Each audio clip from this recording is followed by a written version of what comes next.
Hi hello friends, welcome back to our channel. అందరూ ఎలా ఉన్నారు? బాగున్నారా? మేమైతే బాగున్నాం. ఈ వీడియోలో నేను గులాబ్ జామున్ ఎలా తయారు చేసుకోవాలో చూపించబోతున్నాను.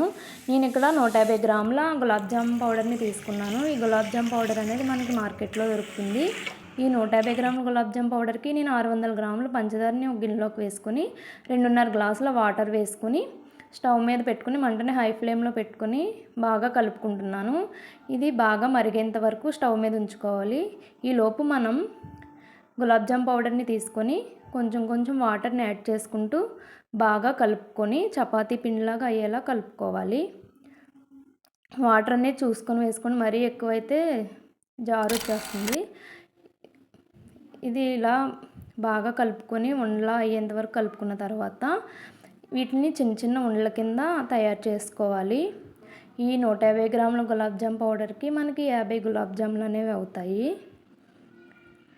ఇవి ఇలా చిన్న చిన్న ఉండలుగా తయారు చేసుకోవాలి. ఈ లోపు మనం స్టవ్ మీద పెట్టిన పంచదార మిశ్రమాన్ని కూడా మధ్య మధ్యలో కలుపుకుంటూ ఉండాలి.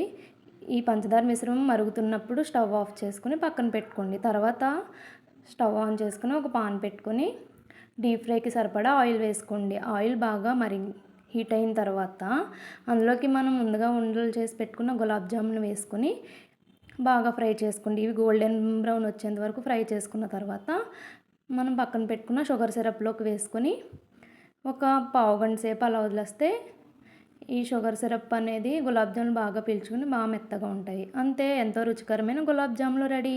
ఈ వీడియో మీకు నచ్చినట్లయితే లైక్ చేయండి.